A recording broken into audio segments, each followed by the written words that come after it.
날마다 나를 살리는 큐티 이성우 목사입니다. 오늘 큐티 본문은 사무엘하 23장 20절에서 39절까지입니다. 주의 말씀으로 하루를 시작하게 하시니 감사합니다. 오늘도 주의 말씀과 동행하는 한날이 되기를 소원합니다. 말씀해 주시옵소서. 듣겠습니다. 오늘은 용맹스런 일을 행한 자라는 제목으로 함께 말씀 묵상하기를 원합니다. 첫 번째로 주어진 역할에 최선을 다한 자입니다. 20절과 21절입니다. 또 다윗의 용사 중에 여호야다의 아들 브나야가 있습니다. 브나야는 사자를 잡고 장대한 애굽인을 죽여 명성을 얻습니다. 특히 창을 든 적을 막대기로 제압했습니다. 브나야의 용맹은 환경이 좋을 때 나온 것이 아닙니다. 함정 같은 구덩이 속에서, 그것도 눈이 내리는 최악의 조건에서 사자를 만났을 때도 발휘되었습니다. 우리 삶의 위기와 영적 전쟁의 현장에서도 두려워하지 않고 담대히 나아가는 것이 참된 용맹입니다. 우리 예수님은 죽음 앞에서도 두려워하지 않고 모든 죄악의 권세와 싸우셨습니다. 그리고 십자가와 부활로 모든 사망의 권세를 이기시고 승리하셨습니다. 22절과 23절에서 그래서 브나야는 세 용사 중에 그의 이름을 얻었습니다. 하지만 그도 역시 처음 세 사람의 이름에는 미치지 못했습니다. 브나야가 대단한 용사였고 30명의 용사들보다 존귀한 위치에 올랐지만 성경은 객관적으로 첫 세 사람에 미치지 못하였다고 증가하고 있습니다. 여기에 중요한 공동체적 교훈이 있습니다. 하나님 나라의 군대 안에는 역할과 분량의 차이가 있습니다. 브나야는 최고가 되지 못했지만 낙심하거나 시기하지 않았습니다. 그는 자신에게 주어진 분량에 만족하며 묵묵히 자기 사명을 다했습니다. 최고가 되어야만 가치가 있는 것이 아니라 내게 주신 분량에 충성을 다하는 것이 진정한 아름다움입니다. 그래서 다윗은 브나야를 시위대장으로 삼았습니다. 적용해 보세요. 내가 세상에서 거둔 승리를 내 능력 때문이라고 생각하지는 않습니까? 막대기 같은 나를 들어쓰시는 하나님의 도우심을 인정합니까? 두 번째로 신분과 명예가 아니라 충성된 자입니다. 24절에서부터 보면 다윗의 30인 용사 명단이 나옵니다. 이 명단에는 다양한 출신의 사람들이 등장합니다. 다윗의 고향인 베들레헴과 유다 남부 지역의 사람입니다. 아사엘과 엘하난, 삼훗, 엘리가, 헬디스, 이라가 있습니다. 그리고 27절에서 30절은 사울의 고향인 베냐민과 에브라임 지파 계열의 사람입니다. 헬렙과 이데, 브나야와 hit대입니다. 그 외에도 몰락한 제사장 가문 출신인 아비에셀도 있고 이방인인 셀렉과 우리야, 이가할과 엘리벨렛도 있습니다.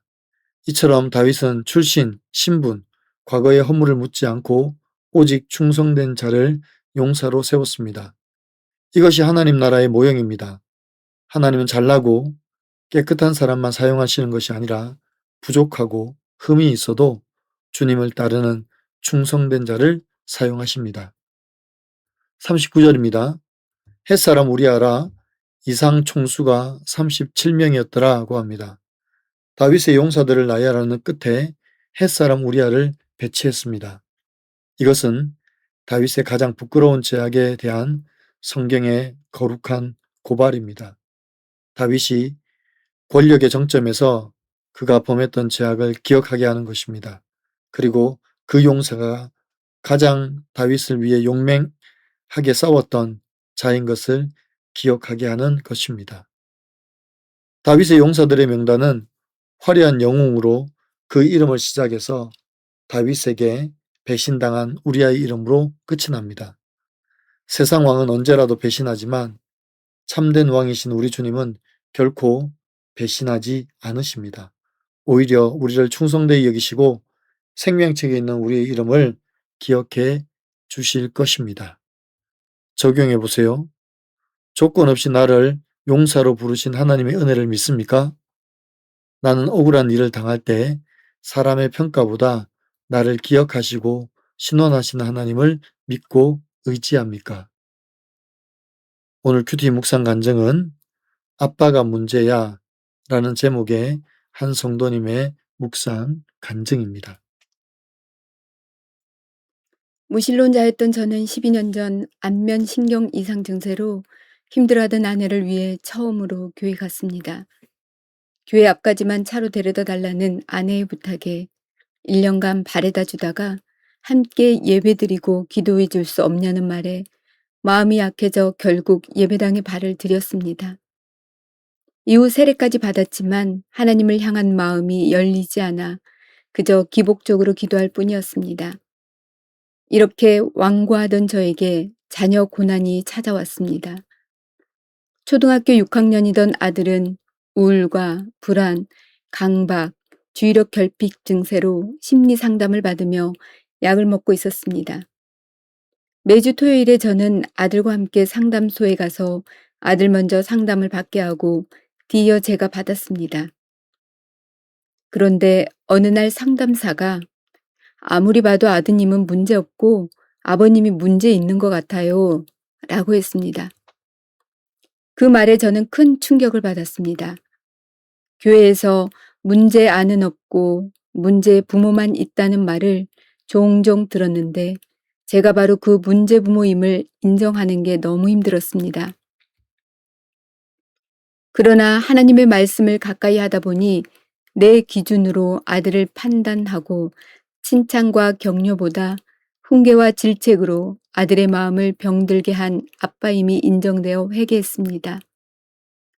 무엇보다 교회 소그룹에서 자녀 문제를 나누면서 저의 문제를 객관적으로 볼 수 있었고 지체들의 기도와 권면 덕분에 아들의 건강과 관계 회복의 은혜를 누리게 되었습니다.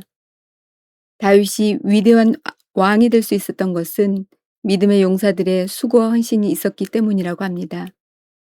저도 혼자서는 할 수 없지만 하나님이 믿음의 지체들을 붙여주셔서 공동체와 함께 자녀 고난을 통과할 수 있었습니다. 막대기같이 연약한 저를 하나님 나라의 용사로 불러주신 주께 감사드립니다. 저의 적용은 저 때문에 상처받은 아들에게 사과하며 사랑과 온유의 말을 쓰겠습니다. 매주 소그룹 모임에서 한 주 동안 보게 된 저의 연약함을 솔직히 나누겠습니다입니다. 사랑하는 성도 여러분, 다윗의 용사들은 최악의 환경에서도 두려워하지 않고 담대하고 용맹했습니다. 또한 다윗은 이 용사들을 뽑을 때 그들의 출신과 신분 그리고 과거의 허물을 묻지 않았습니다.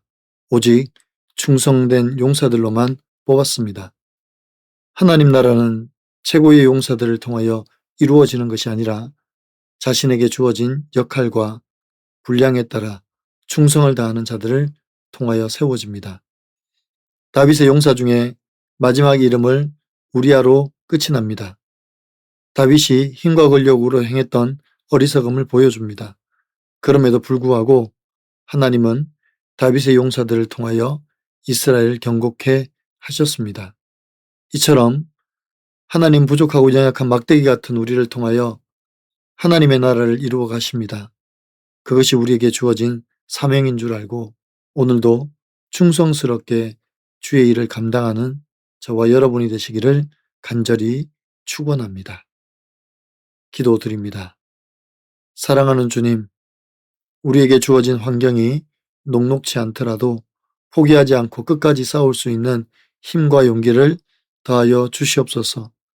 사단 마귀는 지금도 우리를 넘어뜨리기 위하여 온갖 속임수와 전략으로 우리에게 찾아오지만 주께서 다윗에게 용맹한 군사들을 붙여주신 것 같이 성령의 놀라운 권능이 날마다 우리를 강하게 하시는 놀라운 은혜를 경험하게 하여 주시옵소서. 그래서 맡은 자에게는 충성이라고 하셨는데 주께서 맡기신 사명을 충성스럽게 감당하게 도와주시옵소서. 연약하고 부족한 막대기 같은 저희를 들어 사용하실 하나님을 찬양하고 감사드립니다.